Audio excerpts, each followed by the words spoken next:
Today we're going to talk about the top mistakes that new actors make. The first mistake, and probably the one that happens the most, is to have anyone but a professional actor's headshot photographer take your acting headshots. This warning is everywhere and it's still the most ignored warning there is. Here's what happens. You go to Google, you type in acting headshot photographers.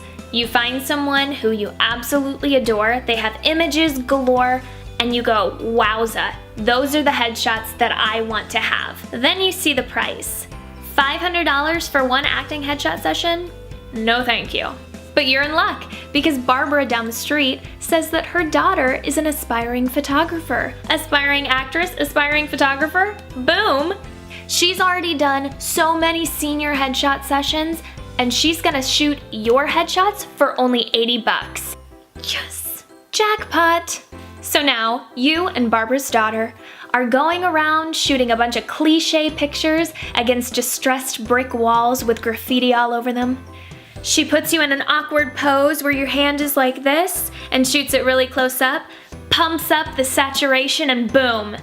You have your first acting headshot. You'll love them for about a month, and then you'll realize that they're not working. And maybe they don't look the same as everybody else's acting headshots. So you do it again.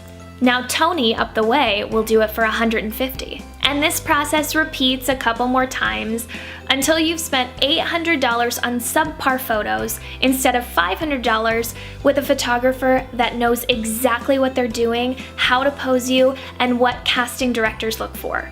I'm not trying to be negative here. I know, because I totally did that. The first headshots I sent out, I'm so embarrassed. To anybody who got my first acting headshot, I am so sorry. Please do yourself a favor, save yourself the money and the time. Get a professional acting headshot at the start.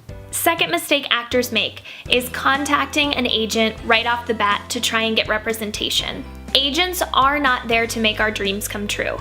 Agents are there to make money by marketing you. Think of it this way. A painter goes in to a salesman and she says, I would like to sell my paintings at your store. I'll give you 10% off of whatever I make. Salesman says, great, can I see your paintings? Now imagine if the painter said, well, I've actually never painted anything, but I just know that I'm really, really good at it. If someone just gave me the chance to paint professionally, I know that I would be a hit. It just doesn't really make sense. It sounds silly. That's why it doesn't make sense to go to an agent empty-handed. Only after you have professional acting headshots and a good start to your resume is when you should start thinking about approaching an agent.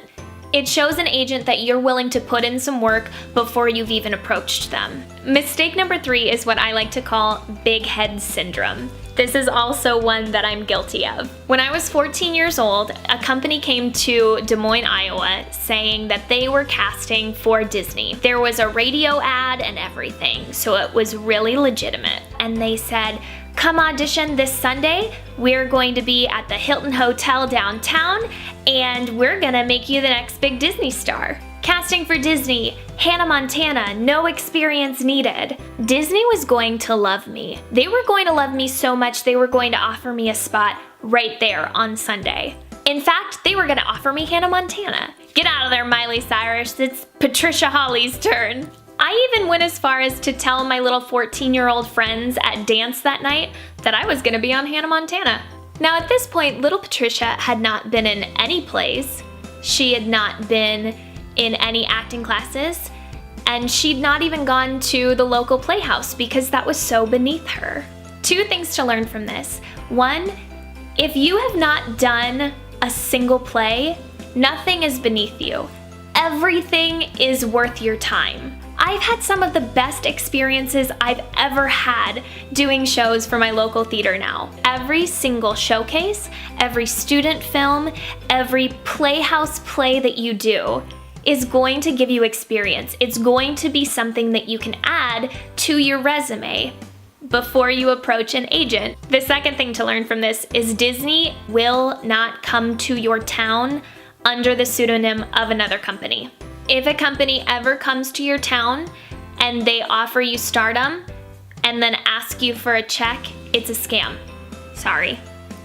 The next mistake is Googling auditions.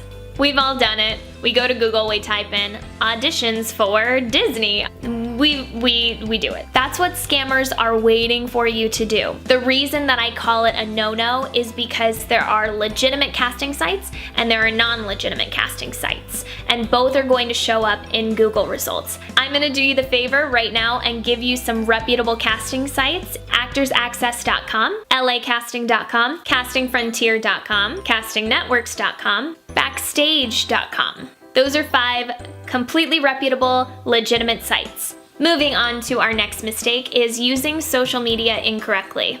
Social media is a double-edged sword. While it's really great for marketing yourself and building a nice network, it can also be an Achilles heel if you use it incorrectly. Here are a couple of ways to not use social media. Using social media to spam about your acting career, using social media to post way too much about politics, or creating a page and never using your social media at all. Posting 20 times a day saying, I'm an actor, actor's life, I went on an audition, I just got out of an audition, I am waiting to hear back from my audition. Ugh. Even actors don't like following other actors that do that. So you know that casting directors don't like following them either. Posting about politics constantly. You are allowed to have political opinions as an actor. I would argue that it does not benefit you in any way to share those opinions on your social media. I can't think of a single situation where someone has gotten a job off of sharing their political opinions. Maybe it's happened, but I know for a fact that people have lost followers and potential jobs because they're so politically active on their Facebook. Politics also can get very ugly and very negative, so even if you post something that you think is politically positive, it can easily turn negative in the comments section. So just keep that in mind.